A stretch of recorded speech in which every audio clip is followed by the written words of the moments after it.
and it's great. Alright. We've played against Mono, Varth, and Faie so far today. That's actually fine. I don't mind the testing. Ooh, this is good. Okay, that's for later. We don't need 2 of these. Give me a Darkfire Sacrifice. No! Do we want this? It's like okay against Circulus Dorks. Cleans up a bit. Heals Archon if we get it down early. It's like not very exciting. So we'll replace one of these guys. The non-foil one, obviously. In the hope of getting... no. Oh, that's still good though. Actually, that's really good. Main decking Archon all the way. This card, again, because of Darkfire Sack, this card is great. It's very hard to deal with because of the taxing effect. So when you play it early, your opponent's like, oh man, I might not even, you know, some people can't even afford their removal spells. Gravity Well. That is another good reason to play Breath of the Unborn. So the well is a bit awkward because we can't play Owlbeast Sage and Shadow Spawn this turn. Kind of a nice play for my opponent there. Oh, don't kill my stuff. Rude. So we can Breath next turn, which is okay. Grasp of Agony would be a good draw here, I think. That'd be nice.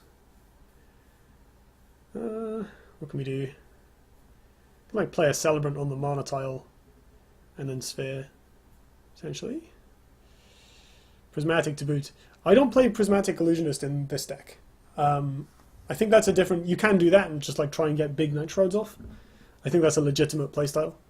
I'm just not doing it. I'm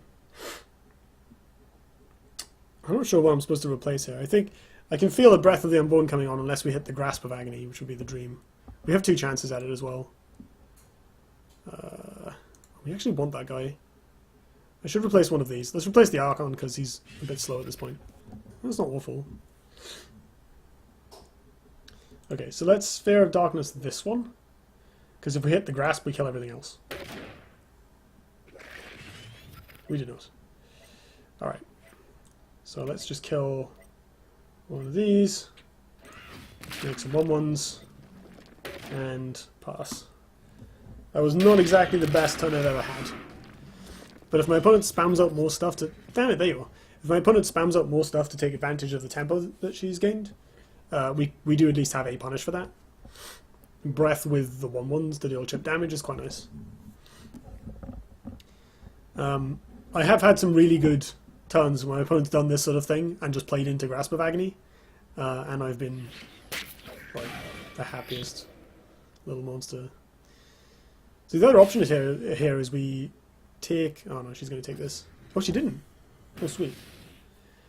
So if we kill this, we can come up, take this mana tile with Owlbeast,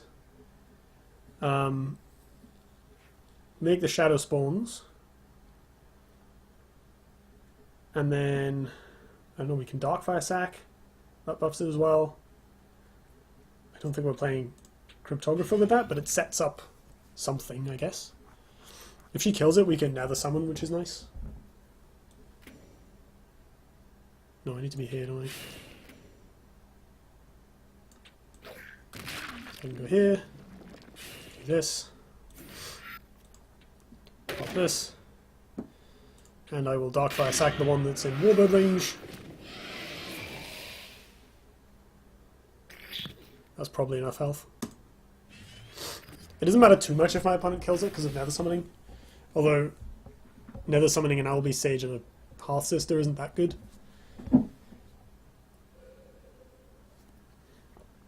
Assuming this is going to crash into my face this turn. Okay.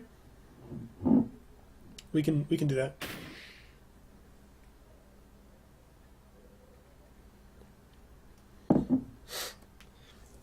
So we can do Nether Summoning Darkfire Sack again, which is kind of nice.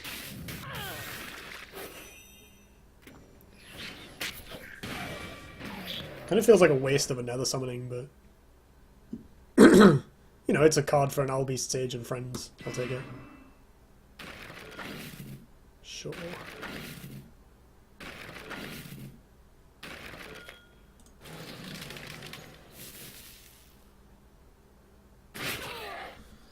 That's not what I'd call enormously exciting. So we could Breath, or we can get back the Beast. Let's replace this guy and find out. If we get, like, Blue Conjurer, that'd be nice. Yeah, I think I'm going to do this just for board presence, honestly. Pleasingly, I can play around Cryptographer Warbird. Does the Beast trigger off the Nether Summoning? I don't think he does. No, okay. Die. Die. Might as well sack this guy. So we now have 2 stacks of... Ooh, hello. Oh, that's nice.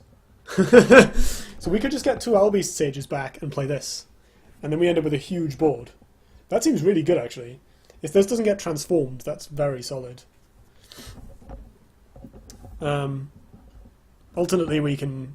Like, Breath of the Unborn's really good with Albeast Sage, obviously. Toughness for dues. So this seems good. The downside is if she aspected the fox is this. Or just bounces it. Ugh. Just face? Wow. That's really weird. What an odd line. Man, I'm almost sad I don't get to play my 4-mana Death Knell now. I mean, it's probably still worth it just for 1 Albeast, to be honest. This is an easy trade. Let's replace... can probably replace this now, actually, because I can just kill everything on my opponent's board. Celebrant. Can someone say Enfeeble? Yeah, I guess that would be bad. It's only 1 card, though, so it's not too bad. Oh, go on then. It'll be fun. Alright, so we kill this. Wow, you're slow. Kill this. Come forth.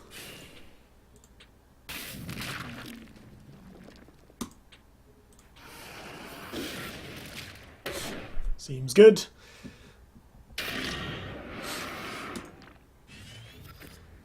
Like, don't do it, he's baiting you.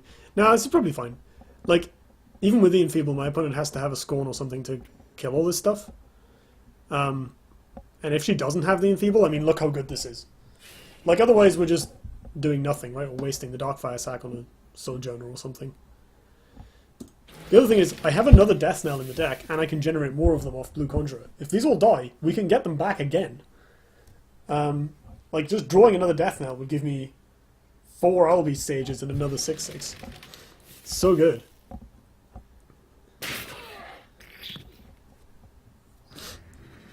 She didn't have it, and now we win. Right, this is boring. That could be handy. Which one of these do I want to bring down? I guess guarding the mana tile's better. This way I can play something on the mana tile. My opponent always has the Enfeeble Scorn. Yeah, man, my match against Kolos at the Duelyst Melee the other day, it was like that. It was a nightmare. He just had Enfeeble Frostburn like every time. And I was like, it was the sort of thing where, you know, you might as well play your Blue Conjurer into it because you're going to draw 3 cards that turn anyway off the Conjurer, so it's still better to play it than not play it. We can leave this mana tile up and just block my opponent in. Do I get wrecked by some AoE by doing this? I don't think so. I could play Cryptographer to heal up these guys. It's probably not worth it. Like, they're not exactly easy to kill right now. I think the only thing they do die to is Enfeeble, which doesn't matter. In which case it doesn't matter even. Like, this guy might die, but yeah, Dispel or Enfeeble are the only way these are generally getting killed, so buffing their toughness won't do much else. There's the Enfeeble. And there's the Frostburn. Alright.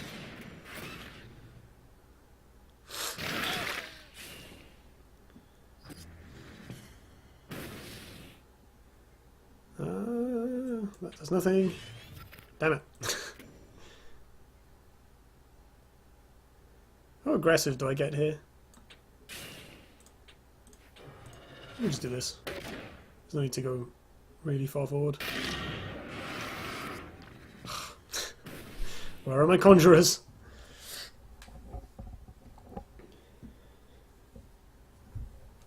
Yeah, I shouldn't have played the Sojourner. That was probably foolish.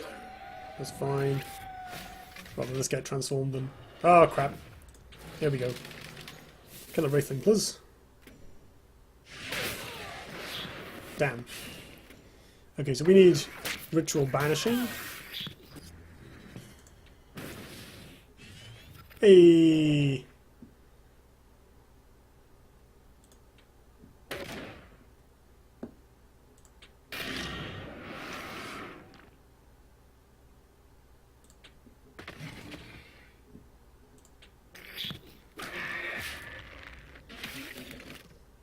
I think I'm going to run this guy out.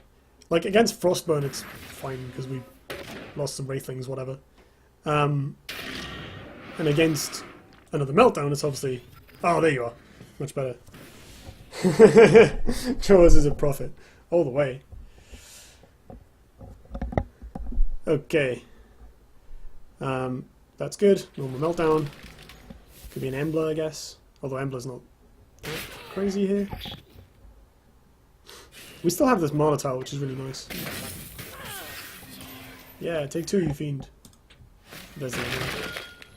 Okay, so Breath of the Unborn is great.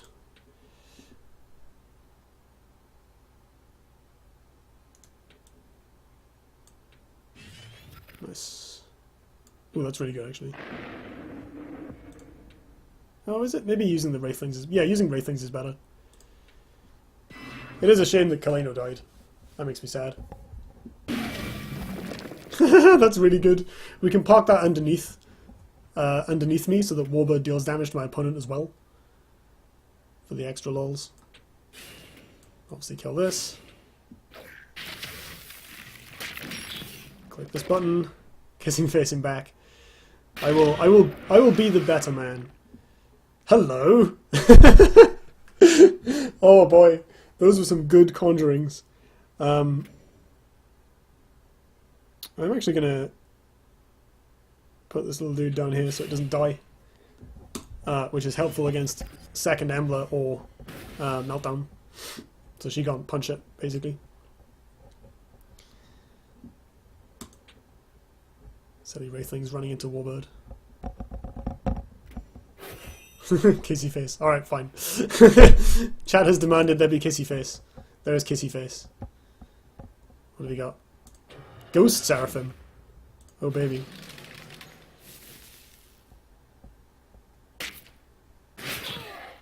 Don't you dare aspect. Alright, fine.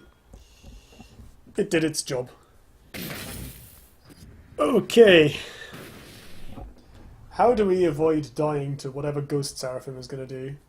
Because he can do an Embler Winter's Wake now. I mean, the Calligrapher is still pretty good. I think we start by clicking this button on my opponent's face. No. That doesn't work, does it? I mean, it means they can't Winter's Wake and Bloodborne spell me, but doesn't do much else. You know what does play around Embler Winter's Wake, though, is just getting my back against a corner and surrounding myself with crappy Wraithlings. And in the meantime, here's a Calligrapher. And I think I'm just going to smoke with it. Ooh, if I'm clever, I can send it around the back where the Ghost Seraphim can't kill it.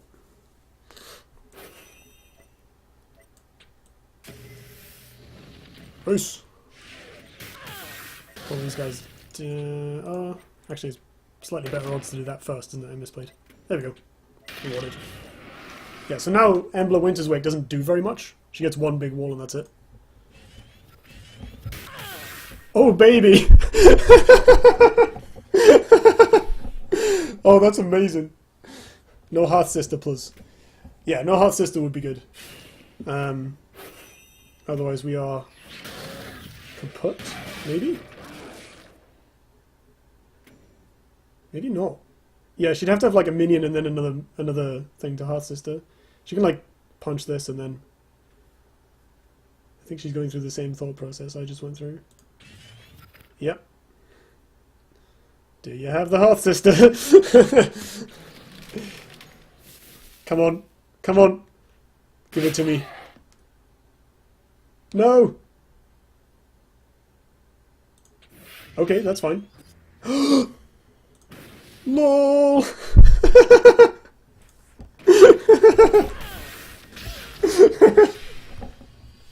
That was great.